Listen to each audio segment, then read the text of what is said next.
Good morning, students.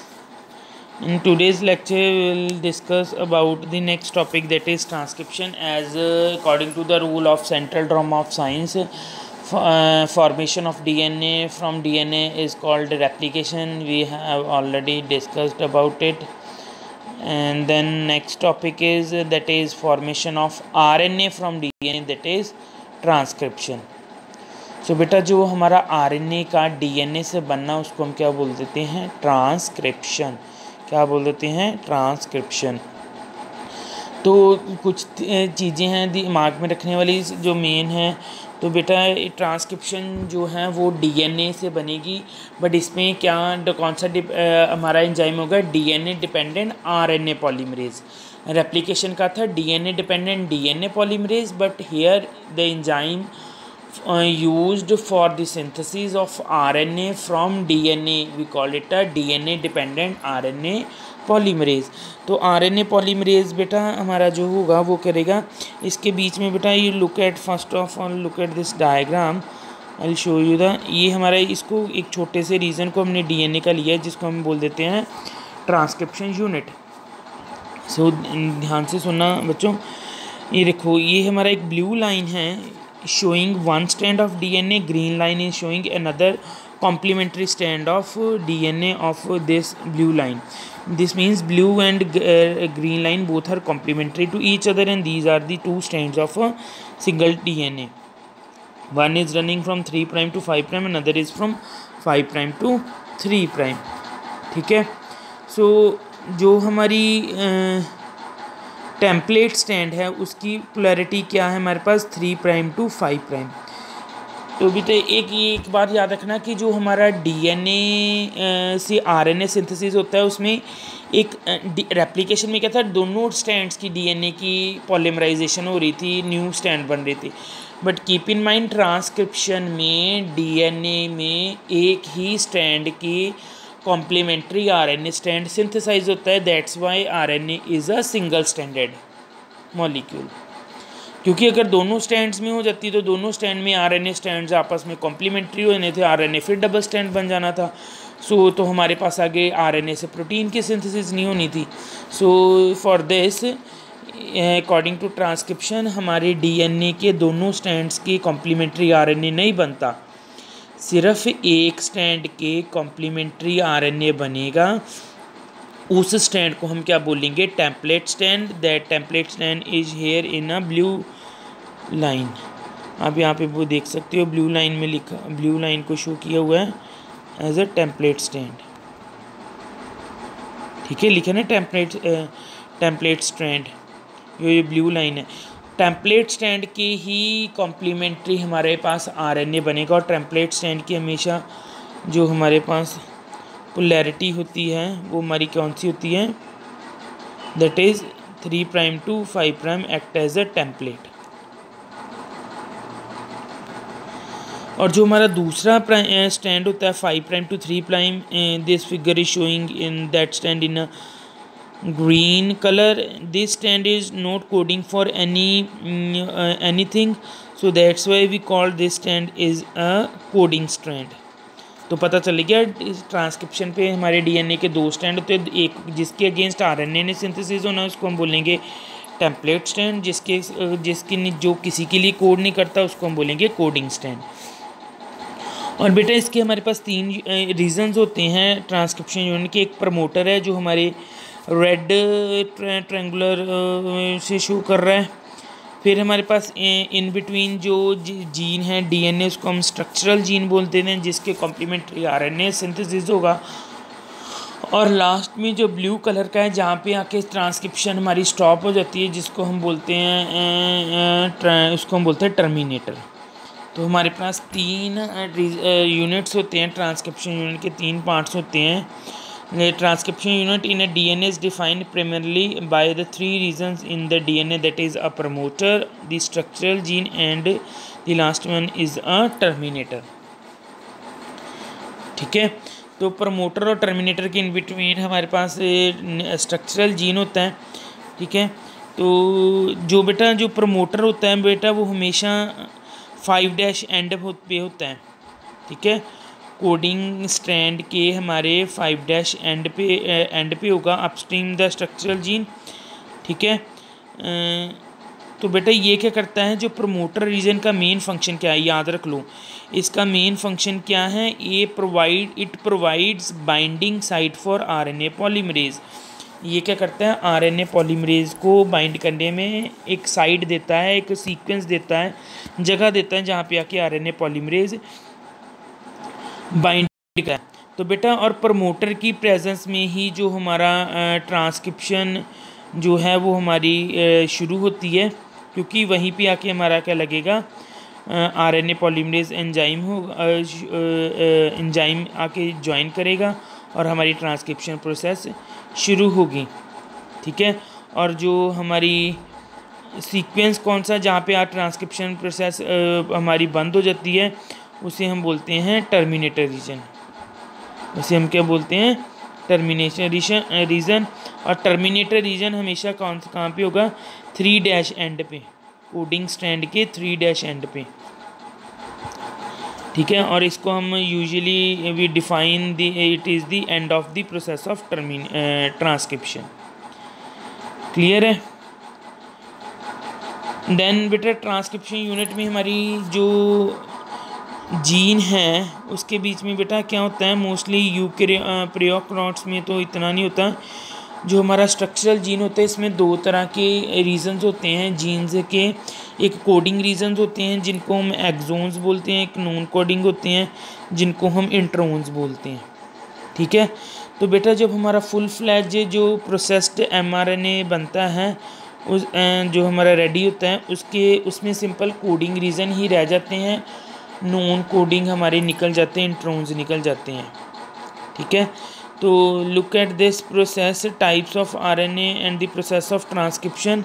तो बेटा हमारे पास 3 तरह के आरएनएज मेन हैं, कौन से, टीआरएनए जिसको हम ट्रांसफ़र आरएनए बोल देते हैं, एमआरएनए जिसको मैसेंजर आरएनए बोल देते हैं, और आरआरएनए जिसको हम राइबोसोमल आरएनए बोल देते हैं। बेटे ये तीनों के तीनों जो हमारे आरएनए हैं ये यूज़ होते हैं प्रोटीन्स की सिंथेसिस के लिए सेल के बीच में। तो जो बेटा एमआरएनए है, ठीक है, ये हमें टेम्पलेट प्रोवाइड करता है। टीआरएनए क्या करता है, अमाइनो एसिड्स को लेके आता है प्रोटीन के सिंथेसिस के लिए। ठीक है, और जेनेटिक कोड्स की रीडिंग करता है कि प्रोटीन के कौन कौन से सीक्वेंस बनेगा, protein amino acid sequence. And rRNA बेटा एक मेन रोल पर करता है जिसका काम क्या होता है, स्ट्रक्चरल और कैटालिटिक रोल ड्यूरिंग ट्रांसलेशन। और ये बेटा ये क्या होता है, हमारा एक राइबोसोम का काम करता है, जिसके जो क्या करता है हमारे पास पूरी के पूरे जैसे जैसे आरआरएनए हमारा चलता रहता है वैसे वैसे हमारी प्रोटीन्स की सिंथेसिस होती रहती है। जो डीएनए डिपेंडेंट आरएनए पॉलीमरेज हैं ये कैटलाइज करता है ट्रांसक्रिप्शन प्रोसेस को। ठीक है, तो ये ट्रांसक्रिप्शन प्रोसेस तीनों तरह के आरएनए की करता है। ठीक है, एमआरएनए, टीआरएनए और आरएनए।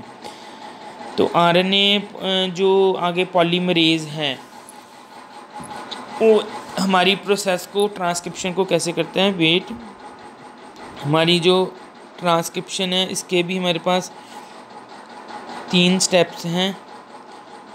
पहला है हमारे पास इनिशिएशन। पहला कौन सा है, इनिशिएशन। इनिशिएशन में बेटा क्या होता है, प्रमोटर रीजन पे आके क्या लगता है, आरएनए पॉलीमरेज। तो यहाँ पे जो ब्राउन कलर का राउंड शेप हमें एग शेप दिख रहा है, ओवल शेप, उसको हम कहते हैं आरएनए पॉलीमरेज है। वो प्रमोटर रीजन के आके लगेगा, उसके ऊपर बेटा एक आरएनए पॉलीमरेज के ऊपर एक फैक्टर लगा होता है हमारे पास जिसको हम बोलते हैं सिग्मा फैक्टर। क्या बोलते हैं हम इसको, सिग्मा फैक्टर। सिग्मा फैक्टर आके प्रमोटर रीजन्स के आगे यहाँ पे हमारे आके अटैच करेगा। तो ये देखो जैसे ही बेटा वो अटैच किया, सेकंड प्रोसेस इलॉन्गेशन, तो हमारी ये देखो ये येलो कलर की एक लाइन बन रही है, ये आरएनए सिंथेसाइज हो रहा है डीएनए के कॉम्प्लीमेंट्री बाहर की तरफ। आरएनए सिंथेसाइज होके वो आगे आगे आगे आगे प्रोसेस चली जा रही। जैसे ही हमारा टर्मिनेटर रीजन आया, टर्मिनेटर रीजन पे आप क्या देखोगे कि जो हमारा सिग्मा फैक्टर था वो देखो ये बाहर आके डिटैच हो गया है, अलग हो गया आरएनए पॉलीमरेज पे। और आरएनए पॉलीमरेज पे आके टर्मिनेटर रीजन पे क्या लग गया, ये ग्रीन इन कलर पे आप देख रहे हो रो फैक्टर, जिसको हम क्या बोलते हैं, रो फैक्टर। जब सिग्मा लगा था तो ट्रांसक्रिप्शन हो रही थी, जब रो लग गया आके फैक्टर तो हमारी आरएनए पॉलीमरेज ने ट्रांसक्रिप्शन बंद कर दी और हमारे पास ये एक येलो कलर का आरएनए आ गया। ये क्या कि येलो कलर का आप देख रहे हो ना stand, this is a single stand of RNA. But ये जो आरएनए ये हमारा इस पूरी फुली प्रोसेस्ड नहीं है, उसकी प्रोसेस के लिए हमारे पास क्या है हमारे आगे, I will show you the diagram, look at this. इस बेटा आरएनए में क्या था, कुछ हमारे पास कोडिंग रीजन भी है और नॉन कोडिंग रीजन भी होते हैं। तो कोडिंग रीजन मतलब जो कोड करेंगे प्रोटीन के लिए, नॉन कोडिंग जो कोड नहीं करेंगे तो उनको हमें निकालना पड़ता है। उनको निकालने पे हमें पूरे का पूरा एक फुल फ्लेज्ड प्रोसेस्ड आरएनए तैयार करना होता है। तो बेटा ये देखो, ये येलो कलर का पीछे आरएनए बना था वो हमारे पास यहाँ रहा। तो इसके बीच में आप देखो, इसकी बेटा आरएनए की हमने 5 प्राइम पे जो हमने एक कैपिंग कर दिया है, इस पर हमने क्या लगा दिया है, मिथाइलिन ग्वाइनिन ट्राइफॉस्फेट इस पर अटैच कर दिया है। ठीक है, तो बेटा एक इससे क्या होगा हमारा फर्दर, एक तरह से कह लो हमने उसके एंड को टाई अप करके रख दिया है, बांध दिया है कि वो आरएनए आगे ज़्यादा खुल ना जाए। ठीक है, उसकी ओपनिंग ना हो, हमारे जो बेस पेज वो निकल ना जाए। तो इस वजह से 5' एंड पे इसकी क्या हो जाती है, कैपिंग हो जाती है। और हमारे पास 3' एंड पे, ठीक है, उसको हम पॉली एडेनाइलेशन बोलते हैं। पॉली एडेनिन न्यूक्लियोटाइड हमारा बेस पे रख के हमारा अटैच कर देता है नंबर ऑफ एडेनिन्स, तो इसको हम पॉली ए टेल भी बोल देते हैं। ठीक है, तो पहले हमारे पास कैपिंग होगी 5 प्राइम एंड पे आरएनए के, वहाँ पे हमारे पास मिथाइलिन ग्वाइनिन ट्राइफॉस्फेट लग जाएगा जिसको हम कैपिंग बोलते हैं 3। फिर बेटा उसके बाद हमारे पास क्या होगा, जितने भी डार्क ब्राउन कलर के इंट्रोन रीजन ये सारे के सारे निकल जाएंगे। इसको हम बोलते हैं आरएनए स्प्लाइसिंग। क्या बोलते हैं, आरएनए स्प्लाइसिंग। उनके निकलने के बाद हमारे पास सिंपल कोडिंग रीजन एक्सोन्स बचेंगे येलो कलर। तो ये लास्ट वाला जो हमारा स्टैंड है, ये देखो 5 प्राइम पे हमारा ग्वाइनिन मिथाइल ग्वाइनिन ट्राइफॉस्फेट लगा हुआ है। 3' एंड पे ग्रीन कलर क्या शो करा है, एडेनिन अटैच है, नंबर ऑफ एडेनिन्स जिसको हम पॉली एडेनाइलेटेड टेल बोल देते हैं और पॉली एडेनाइलेशन प्रोसेस बोल देते हैं। और इसके बीच में से एक्सोन चले गए, इंट्रोन चले गए, एक्सोन्स ही सारे प्रेजेंट हैं। ये हमारा पूरे का पूरा फुली प्रोसेस्ड एमआरएनए बन गया। और भी ये एमआरएनए हमारा फर्दर आगे क्या करता है, किसके लिए जाता है आगे, ट्रांसलेशन प्रोसेस के लिए। किसके लिए जाता है हमारे पास, ट्रांसलेशन प्रोसेस के लिए। ट्रांसलेशन प्रोसेस होगी और हमारे पास क्या बनेंगे, प्रोटीन्स की सिंथेसिस होगी। ठीक है, तो बेटा जो हमारे पास आरएनए पॉलीमरेज हैं जो हमारे पास सिंथेसाइज किया था उसको हम क्या बोलते हैं, हेट्रोजीनियस न्यूक्लियर आरएनए एचआरएनए। उसके बीच में क्या होता है, इंट्रोन्स एक्सोन्स सारे प्रेजेंट होते हैं। हम वो उसमें से इंट्रोन्स नॉन कोडिंग रीजन निकाल देते हैं, कौन सा अकेला कोडिंग रीजन्स बच जाते हैं और उसको हम क्या बोलते हैं, प्रोसेस्ड एमआरएनए, जो आगे किस में हेल्प करता है, हमारे पास ट्रांसलेशन में हेल्प करता है, प्रोटीन सिंथेसिस में करता है। ठीक है, तो जो बेटा हमारे पास इंट्रोन्स का निकल जाना उसको प्रोसेस को बोलते हैं हम स्प्लाइसिंग।